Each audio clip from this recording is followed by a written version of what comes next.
Take a Man podcast from Odyssey Sports. That's Logan Paulson. I am Craig Hoffman. And the end of the season, Logan, people start to be a little more forthcoming with their answers on certain topics. And Jahan Dotson was asked yesterday by Scott Abraham about the culture in the Commanders' locker room.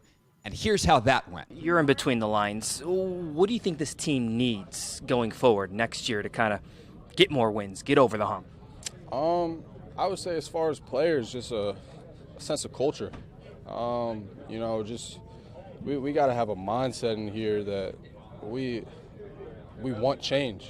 We can't just accept this type of stuff because this is really hard on a lot of people. And I know a lot of people come from winning backgrounds, so we got to bring that stuff in here. We can't accept anything but winning, honestly, and that starts with us players, no matter who the coaches are. It starts with us. We gotta bring our best foot and make sure that we go out every Sunday and bring it. When you say culture, is that on the players, or do the coaches feed into that? I feel like it's everyone, but I feel like the best teams that you see in any sport are player-led. Your captains, they step up. And everyone really follows because when you're surrounded by guys who are hungry and want to win, it trickles down. It's a domino effect. So I feel like that's where we can start. That audio courtesy of ABC7. Logan, you hear that? I certainly have a lot of thoughts, shared some of them on the radio already, but we'll rehash some of what I think here. But first, I'd be curious what you think when you hear that. Yeah, I mean, I think, that's one of those comments where I think he's trying to take a personal accountability. He's kind of saying it's on the players, and a good player will do that. But I think obviously Scott and the rest of the media is like drawing maybe a correlation to some other things, other factors when it comes to leadership and building a culture. And what I will say is like culture is a funny word. It's like so ambiguous and it's very hard to kind of define. I think, Jahan alluded to like perhaps developing a winning culture, and I think like I've been a part of teams that have been led in both ways. Obviously the teams in 2010, 11, 12, I think were very player led teams. Obviously you had one of the most dynamic leaders that I ever played with in London Fletcher. And I think Mike deserves a lot of credit for kind of empowering the right people and encouraging that type of leadership, obviously. And Fletch was fantastic. And it was an older team.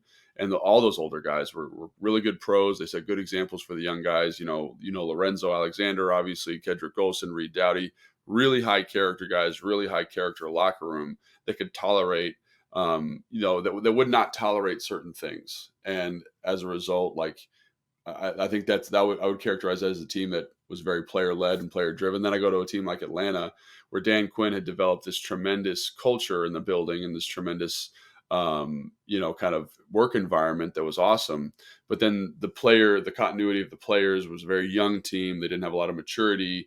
And the older players at the time, Matt Ryan, while being a very dynamic leader offensively, was having a hard time relating to the younger population at that point in his career. So obviously, I think people want to say, oh, it's the players, it's the coaches, but it's really the dynamic between the two. And I think it's crazy in the NFL how dramatically that can change in year to year, because like the roster turnover is so crazy. So I think people are going to make a lot of this soundbite, and I kind of understand why to a certain extent, but I think that ultimately I agree with what he's saying. Like this is a player thing. Like, and when you look at this situation specifically, like, we don't know if it's for sure. We all anticipate big changes in terms of coaching staff, but players are kind of the lifeblood of the organization, especially players like John and Duran. Players are going to be here for a long time. So their leadership is going to be extremely important. I don't think Jahan's being critical of them necessarily, but I do think he's calling attention to something that he'd like to see change.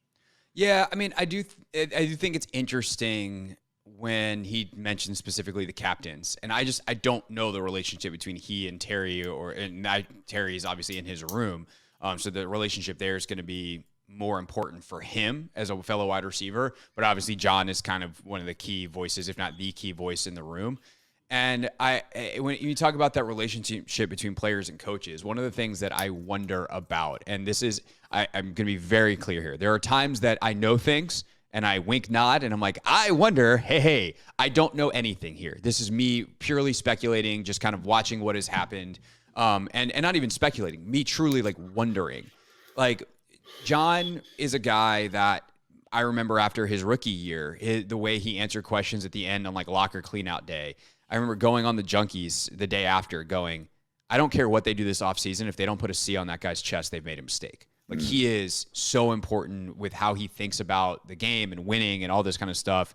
Still pretty fresh off Nick Saban school and all of that. And you watch how Chase and Montez, but really Chase, emerged as a very loud voice in the same room and not necessarily always in a constructive way. And I just wonder if John kind of felt like sick of it and neutered to an extent, and that undercut his voice as someone who was trying to lead in a certain direction, and maybe there was some tension pulling in opposite directions. And that can happen within a locker room, and sometimes it can be healthy, but obviously in this particular case, it certainly hasn't been healthy enough to produce wins. It doesn't feel like, based off the comments coming out and some of the things that we've heard, that the culture is great in that locker room. And I do wonder, being a little hands-off, or perhaps too hands-off if you're Ron, did you allow the wrong voices? Because you talk about how Mike did a really good job of making sure that Fletch was the guy that was heard. And so the way I would look at it on a big picture scale is this. I think that you need to have the illusion of being player-led. It's actually not.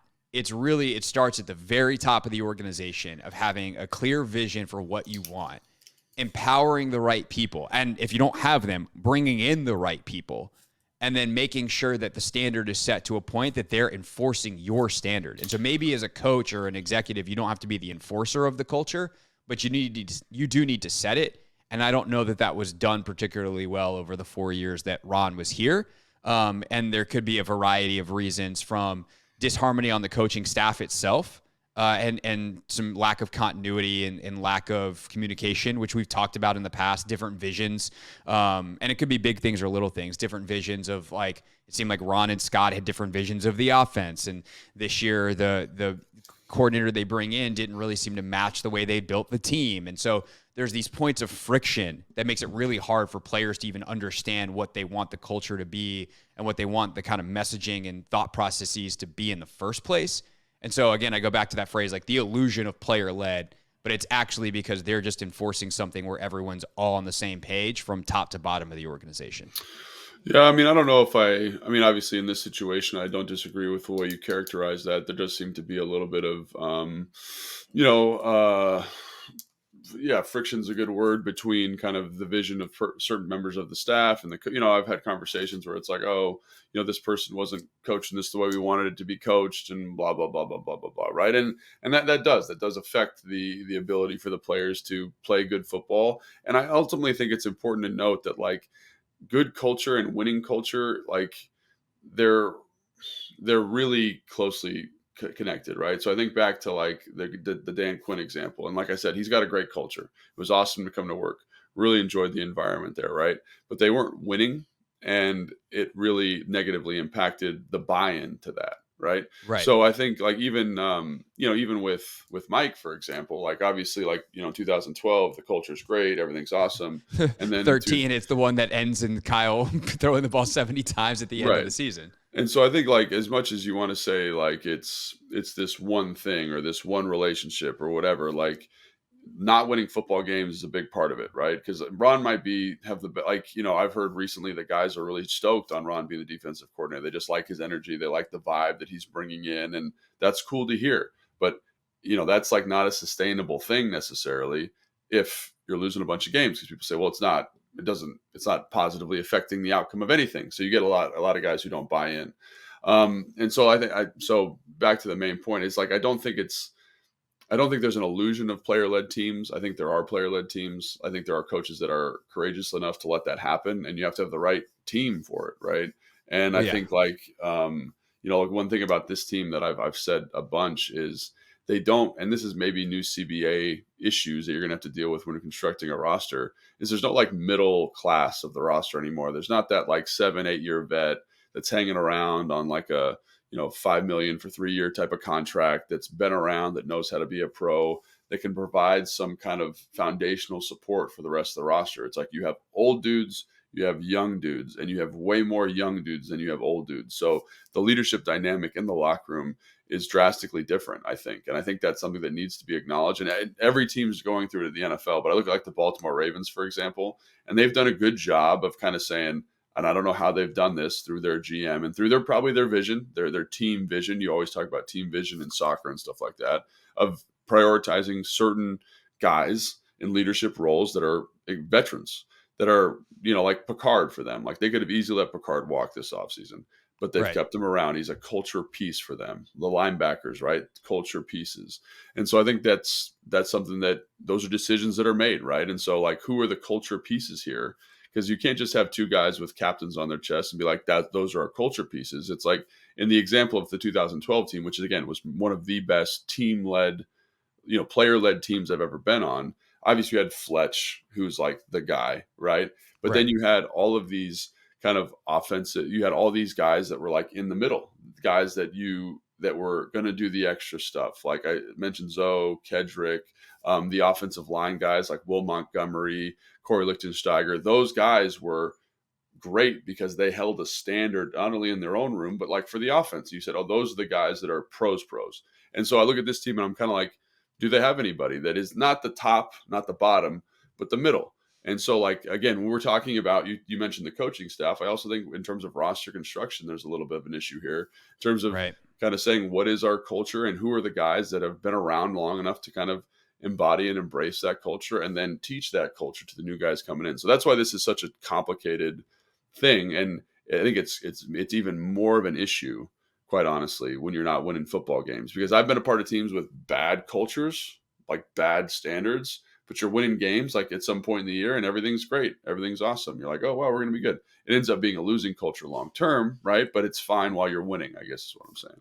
No, totally. And there's 100% that where like if you win, it just covers up a lot of stuff. And there's been teams that I've covered where you just look around and you go, man, if this thing goes sideways, it's gonna be bad. Like it's gonna blow up in a bad way because they're winning for other reasons right now. But you also do occasionally have teams that really do stick together through the crap of a season. Or they look at it and like, we're just not doing what we need to do, or like we've had bad injury luck, or just schedule's really hard, but like we still believe we have what we need in the locker room. And I think there was some of that to an extent for part of this season, but I think that is long gone. There's a couple things you said there that I think are interesting that also play back to Jahan's quote, and the biggest one I think is the willingness to change. And I wonder how much that is a direct callback to some of the friction with Eric earlier in the season. And, maybe, like the willingness to be open to doing things differently. And this is where winning also matters, because you talk about buy-in, like these things mesh, causation, correlation 100%, where if you do something new, if you ask people to do something new and it works, they'll continue to do it. And if it doesn't work, then they're going to be like, why are we changing all this stuff? Why are you upsetting the way I do things? Why are you making things harder? Why am I grinding this much more? Why am I this, that, the other thing when there's no payoff? And in fact, this season has been worse than any of the others that they've had in the last 4 years. This is the worst season of Rivera's tenure. And so if guys had questions coming in, I think there's both on the player side, like to Jahan's point, are guys willing to do what it takes? Are they willing to learn from an Eric Bieniemy who's been there? You talk about like that middle management level, if you will, from a guy like Andrew Wiley. And I know that Wiley is the opposite of a fan favorite. He's had his struggles at times this year, but like he played on a Super Bowl winner. Right. So if he comes in and is like, hey guys, this is how we need to be doing this. We need to do these extra things or watch this extra film or whatever. Are people willing to listen to someone like an Andrew Wiley who's coming in from the outside and also does make key mistakes at big points in games? And it's like, why would I listen to you? Like, you just got Sam hit from his blind side or, hit in his face. So I think that there's that element too of the willingness from the players. But then the other side of this, if I'm going to look at it from the coaching side, is do you as a coach meet people where they are? And I don't know that Eric specifically is that kind of guy. Eric has a very set way of doing things. We don't know. There's rumors and things, but just to be clear. Well, I'm just saying, like, he is a guy that is like, he said this. Like, this is Yeah, not. I know, This but I'm is just not saying. me. But I'm Like, just saying, like we're not in the meeting room, is what I'm saying. right. Just for people listening. Yeah, no, So, we're not in the meeting room for sure. But it's like, if Eric is like my way or the highway, and this is the way we do things, this is the way that I do things, and I know it works, and you're not willing to meet guys where they are and bring them to where you want to go, that's not going to work either. yeah, And so it's not that Eric is wrong about the way that he wants to do things. It's just that it's getting the guys to come along with you. Did he do the things he needed to do to build those bridges, knowing that you had guys coming from a different way of doing things that might have some different thoughts, and some of whom who had been very successful in their careers, presumably. So we don't know, but those are the kind of things that I think, if you're doing the dissection, like, those are the questions you'd want to answer. yeah, 100%. And I also think like leadership and culture, like there's such a psychology element to it. Like, Yeah. I do the high school football coaching thing, and we had like a very interesting season, where it's, the head coach had to step away for a little bit. And then when he came back, like, and they're high school kids, but in some ways it like magnifies leadership. It magnifies culture in a way that I think is very unique. Because in the NFL and in college not so much, but in the NFL for sure, there's like a professionalism that hides some of the cultural deficiencies, right? Because everyone is kind of like, I'm a private contractor, I have to do the best for myself. And there's this external and internal motivation. They're like these very type A people most of the time. So I think it covers up a lot of cultural deficiencies. Like when you're in the locker room, like you won't be able to tell. But in high school, I think it's more, they wear it on their sleeve a little bit more. And so what I was going to say is, like, when the coach came back, like we were running this essentially the same, everything was the same. When he came back, there was like an uptick in players, right? Because they just believed in what this guy was doing a little bit more. And so I think like that's something else about just culture that is so ambiguous, and why there's a million books written about it, right? It's because there's no perfect formula, and there's no like, this is the definitively the right way to do it. But I think it's like, to your point, like there is a way to maximize the 53 dudes on the team that is different for each team, right? Yeah. Like what works in New England, like if he came here like next week and said this is, and just there was no change or no like Transition. Yes, Yeah. correct. That would be really challenging. I think you get a lot of pushback from him, in terms of what Bill Belichick and his leadership style and the culture that he is purported to have in New England. So I do think there's a lot of that about kind of finding the right mix for what your players need, for what your team needs. And it's different for everybody. Like we just talked about this team and the construction and all these different things. So I think that's one of the things that makes it really hard. And it makes it especially hard when you're not winning football games. It makes it really, really hard to kind of keep any kind of cultural identity, any type of cultural vision. And you've pointed out some of the things, like position coaches, like I think back to the Sam Mills thing, and that was obviously something where he's not coaching it the way that Jack wants it to be coached. And that, undermines that room and sets that room back for a couple of years and makes that room kind of, like you said, like you alluded to, maybe the fact that John is frustrated by Chase, and because Chase isn't doing what Sam wants or what Jack wants, and there's no accountability. And obviously, so I think there's a lot of things with this team with regards to culture, but I just wanted to point out that like there's no magic formula. Like the new guy coming in, Right, like is not going to be able to be like this is the road to good culture. He'll have to come in, evaluate the team, and be like, these are some things I think we could do differently from a cultural standpoint. And I think that's the thing about this that's so about Jahan's comments specifically that are so interesting, because he's not wrong to say it's a player thing, and you're not wrong to insinuate that it's a coach's thing, because every team, like I alluded to, like when I was talking about my career, is different, and the mixture of getting that done is hard. And I think having a coach and a team and leaders on the team, a leadership in the coaching room, and leaders on the team that understand that it's different, it is what makes a good culture. And it's really hard to find people like that. To be clear about what I'm saying, I'm not saying it's a coach thing versus a player thing. I'm saying it's a cohesion thing. No, yeah. I think we're saying the same thing. I know you get what I'm saying. Just to be clear for the audience, like it is a cohesion thing. It is, can you get everybody on the same page? And I think, like, for instance, to go back to the John example, like, did John all of a sudden become a bad leader? No. I think John got sick of some stuff, and he's a human being. Right. And so maybe his leadership fell off this year because he was just tired of seeing some of the other people get away with stuff that in the winning culture that he was used to at Alabama right? That's his Very example. That's different. his version of what this winning culture looks like, which Nick Saban runs the tightest of ships, a version, by the way, that would not really work probably very well in the NFL because all of a sudden the power structures are different from college to the pros with contracts and grown men with families versus college kids. But like the level of looseness, which Ron has had success with because he could trust guys like Luke Kuechly, et cetera, in his past. And you know, a little bit more. And trust your coordinators too. I think that's the other Right. thing is like that's kind of the, you know, because I like I said, I think when Ron took over as DC, like there was a cultural shift in the defense, Yeah. right? Schematic shift and a cultural shift, which again, no criticism of Jack here necessarily. It was just different, but the guys responded better to it, right? And I think Right. like that's something that again, like you were kind of alluding to at the beginning, is like Ron is one piece, but the roots of that tree of the coaching staff are really kind of your cultural, you know, propagators here. And I think Yeah. that's something else that we're those guys in the best positions all the time. I don't know. So Yeah, and then the front office side of it too is like, who do you bring in and empower, and like how much does that matter in your scouting? I know for a fact when the old regime was here that some of the high up personnel, maybe not a Bruce Allen, but like the Kyle Smiths of the world and some of the people on that scouting staff really prioritized certain types of guys, and that's why John Allen was targeted. By the way, is like we want this dude to be as our first round pick, the captain of the football team. Like was Jamin, like I like Jamin's progression as a football player in a lot of ways, but like I don't think that he was ever drafted with the idea of like, oh, that's going to be the captain leader of our team.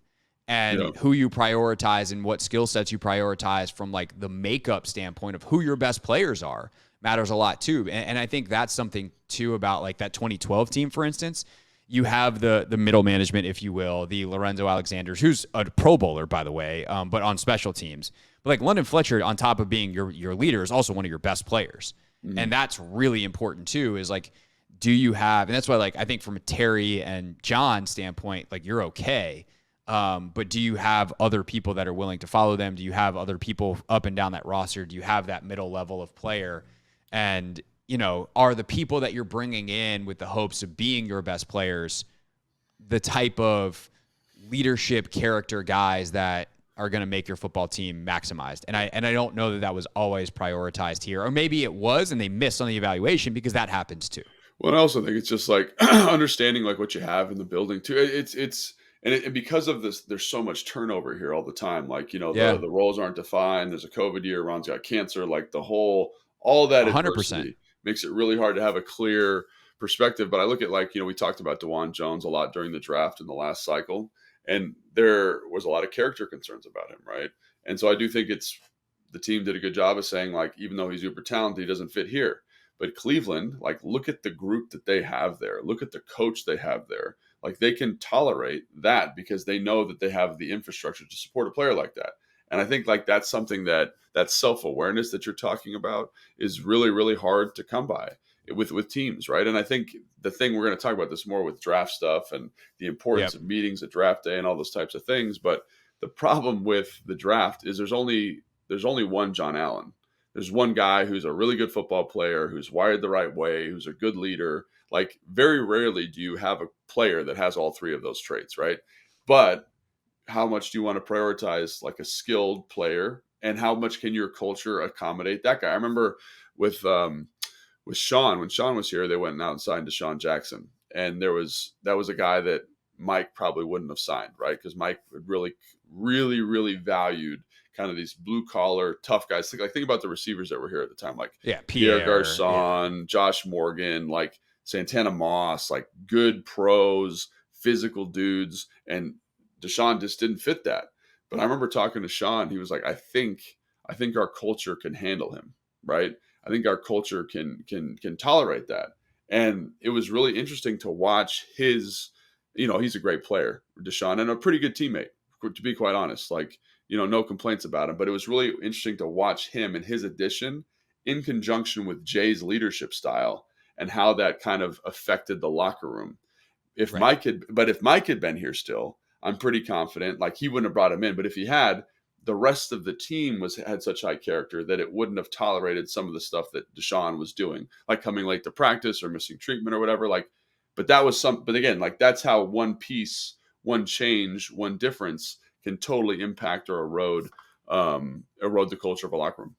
For sure. We could go forever on this. There's so many different, as you said, there's been books written about it, but that's going to do it for today. It's something that we'll talk about when, as the new people come in, like how do they build it through the draft. So we'll be touching on this quite a bit throughout the offseason. And if you want more, my thoughts on it, you can go to my YouTube page at Craig Hoffman, check out my segment from right after when Jahan said this yesterday or on Wednesday, whatever day it is now. Anyway, our podcast is over. Thanks for listening. We'll see you at Tap Sports Bar for the final Take Command pregame show of the season on Sunday. For Logan, I'm Craig. Thanks for watching and listening.